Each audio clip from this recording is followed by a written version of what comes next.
নমস্কার বন্ধুরা, ছোটোখাটো অসুখ হলে আমরা অনেক সময় সাথে সাথে ওষুধ খেয়ে ফেলি, কিন্তু আমাদের রান্নাঘরেই এমন অনেক প্রাকৃতিক উপাদান আছে যা শরীরকে সুস্থ রাখতে সাহায্য করে। আজকের ভিডিওতে জানাবো সর্দি কাশির ঘরোয়া চিকিৎসা, রোগ প্রতিরোধ ক্ষমতা বাড়ানোর প্রাকৃতিক উপায়, পেটের সমস্যা সহজ সমাধান, দৈনন্দিন স্বাস্থ্য রক্ষার প্রাকৃতিক টিপস। সর্দি কাশির ঘরোয়া চিকিৎসা। সর্দি কাশি খুব সাধারণ সমস্যা। আদা ও মধু। 1 চামচ আদার রসের সাথে মধু মিশিয়ে দিনে 2 বার খেলে গলা ব্যথা কমে। গরম পানি ভাপ নেওয়া নাক বন্ধ ও কফ কমাতে সাহায্য করে। তুলসী পাতা চা রোগ প্রতিরোধ ক্ষমতা বাড়ায়। হলুদ দুধের উপকারিতা।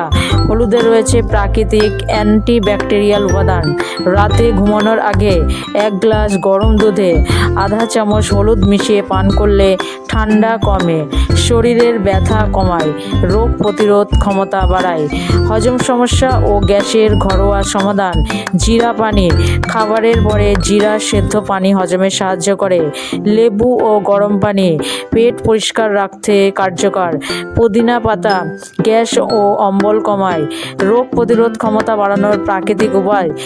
প্রতিদিন ফল ও সবজি খাওয়া, পর্যাপ্ত পানি পান, নিয়মিত ঘুম, লেবু, আদা, রসুন খাদ্য তালিকায় রাখা, সকালে সূর্যের আলো নেওয়া। প্রাকৃতিক খাবার শরীরকে ভিতর থেকে শক্তিশালী করে। গুরুত্বপূর্ণ সতর্কতা। ঘরোয়া চিকিৎসা ছোট সমস্যায় কার্যকর হলেও দীর্ঘদিন জ্বর, তীব্র ব্যথা, শ্বাসকষ্ট এই লক্ষণ থাকলে অবশ্যই ডাক্তারের পরামর্শ নিন। প্রকৃতির কাছেই লুকিয়ে আছে সুস্থ থাকার অনেক উপায়। সঠিকভাবে ব্যবহার করলে ঘরোয়া চিকিৎসাই হতে পারে প্রথম সুরক্ষা। ভিডিওটি ভালো লাগলে লাইক, শেয়ার ও সাবস্ক্রাইব করতে ভুলবেন না। ধন্যবাদ।